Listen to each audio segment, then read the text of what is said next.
pig cop tries to ruin this girl's life for totaling my car, so I serve him sweet justice. Fuck the police, period. I was in traffic. Traffic sucks. Yeah, and I was going the speed limit, 55 miles an hour.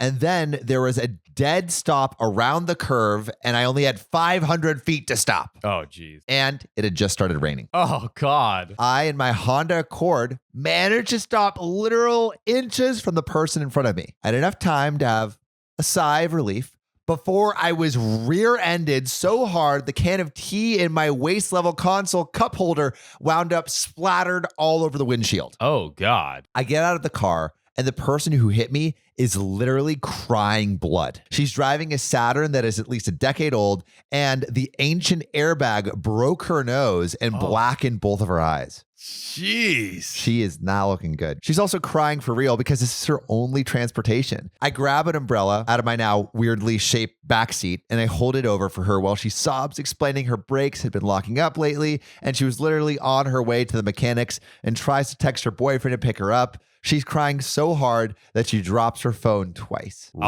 also like how OP is the victim in the car crash is the one that's like holding the umbrella and like consoling her. Like, man. And then the cop shows up. Baltimore cops are bastards. So he writes this girl a ticket about failure to control speed to avoid an accident and reckless endangerment and a half dozen other BS things to where the ticket would literally cost more than a new car and she might get her license revoked or jail time. This cop rear-ending somebody. Jeez. Yeah, so this cop is out to get her. That is like way OD, way over the top. Yeah. She's hysterical. I talked to her and reassure her it's not her fault and managed to swap insurance info. Fast forward 2 months. I had mild whiplash, but I'm healed up and mostly good regarding the accident.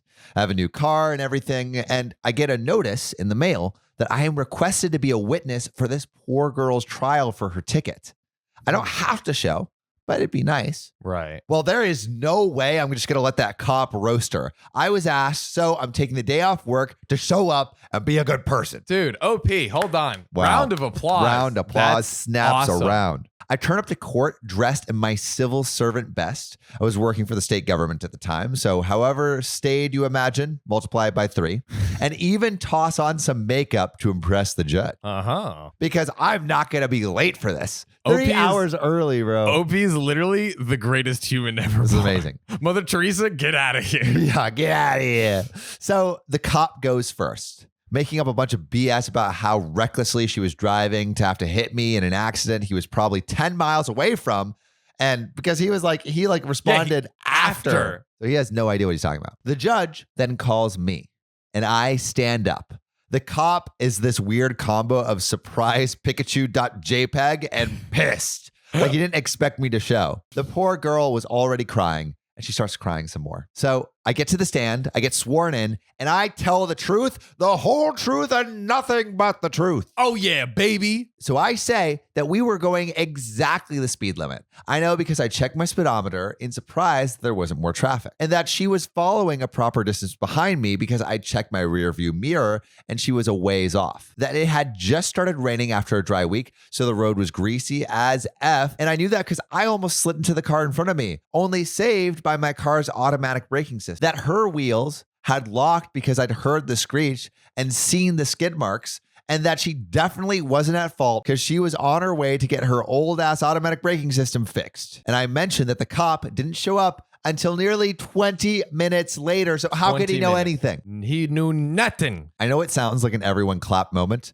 but the judge did actually thank me for doing my civic duty and turning up. And I got a quick hug from the poor girl after the judge dismissed her charges. Oh. Anyway, Baltimore cops are bastards. And if you can turn up in court to fight a traffic ticket, even someone else's, you should do so. Dude, man. OP. I don't know what award. The OKOP award. Yeah, you get an OKOP award for niceness. That's right. Fist bump. Today, I effed up by trying polyamory, which means boinking with multiple people, I guess. It's potentially dangerous territory. That it is. It makes it very complicated. Indeed it does. Relationships, it can work, but it can work. Have I seen it work? No. A few weeks ago, me, 27 female, and my partner, 27 male, broached the topic of potentially dating other people also. We do the entire negotiation of boundaries, rules, rules for making things work, hard limits on what's okay. Great. I am more than interested in adding another partner to our relationship, but my partner wanted to try dating separately first just to see. I'm a reasonable girl, so I'm game to try it. And after a few weeks of attempts, we set up our dates for the same day, today. I chose friendly acquaintances, guy from another department at work, and he chose hot rando girl from Tinder. We excitedly wish one another luck and head off on our respective dates. I like how they're both going on a date at the same time. Like it's just kind of funny. Yeah, it's like their moon cycles are lined up. I don't even know what that means, but I'm sticking by it. Sounds accurate though. Yeah. My date, who we'll call Mark, and I meet up at a cute seafood restaurant for dinner together. Things start off rocky. Becomes immediately clear that Mark has never been within 6 feet of a human woman. Why did you choose Mark, bro? Yeah, if you work with him, you have to know at least a little bit, right? Yeah, I mean, hopefully Mark's just like a hottie or something. Yeah, office hottie, but just doesn't have any freaking python in his pants. Maybe that's the real reason. They saw the print. Anyway, I'm doing all the talking, and he is staring at me intently and nodding his head in silence. I mean, that's potentially okay. He's a good listener. I eventually run out of things to say because he isn't participating at all and start desperately looking at my phone, texting, and browsing Reddit to avoid the unbearable awkwardness. That's even more awkward, bro. I don't know if you've ever gone to a restaurant and seen the tables where both people are just on their phones. I'm like, you feel like awkward for them. It's that bad. Why go to dinner at that point? Eventually, Mark takes some initiative and participates in conversation. Go, Mark. Finally. And he's actually telling me more about himself. Woo! Maybe he isn't a serial killer after all. Just a little nervous. After some really fun and invigorating conversation, Mark then decides to drop all of his bombshells on me at random with no warning whatsoever. He lets me know that he lives with his parents, has a small penis, and enjoys playing with dolls. Oh my God, that's so amazing. Wow, just like, I live with my mom and my penis is small and I like dolls. Man, that could be a song. Somebody remix that. I live with my mom. I'll let y'all remix it. Okay. I did not ask for that information. I reassure him that these things are fine, probably, and kind of laughed it off as a weird joke that fell flat. At this point, I'm just ready to flee. But Mark mentions the movie I had planned for us at my house after dinner. I begrudgingly accept because I'm a huge pushover, and I'm still holding out hope that Mark will surprise me and completely change back into the normal guy that I know from work. Also, don't choose the guy from work for your polyamory experimentation. That's right. It's going to be so weird to go work together after this. Come on. Choose the hot Tinder guy. Dude, yeah, for real. A himbo. Obviously, you all know this didn't happen. As we were watching the movie, Mark tries to pull a move on me. And by pull a move, I mean startle me by basically jumping off the couch, ripping his pants down. And then I just panic. Because one, there's not been any indication I'm interested in having sex with him at all. And two, his penis was actually so small that there was no way I could have sex with him, even if I wanted to. Oh my God.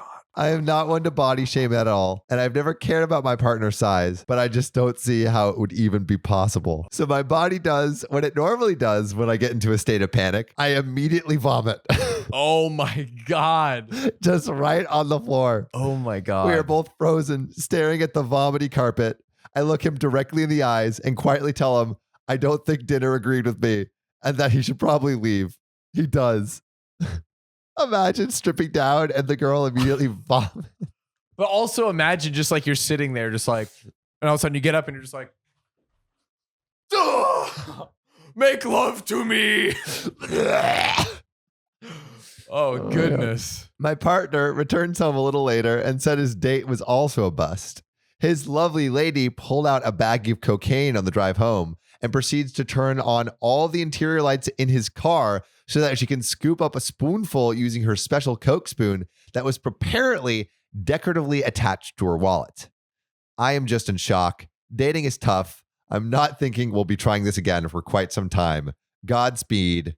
Godspeed to any single people out there. Okay, just real quick. Number one, 10 trillion times worse. She just basically was doing coke, which is weird and whatever, but yeah, just inside the car. Also, is it the coke gonna go everywhere? Because it the bumps in the road, The bumps in the road. Hey, the bumps in the road with the bumps in the road. Bro, that's a rap lyric right That is there. yeah. Doing bumps I in the took a road bump with the on bumps on in the bumps road. That's true. About to go to the abode because I gotta use the commode. Oh, the dragon, because I got a Komodo dragon in my pants. I opened up my ass and out it Did flowed. a little dance. That's our rap, ladies and gentlemen.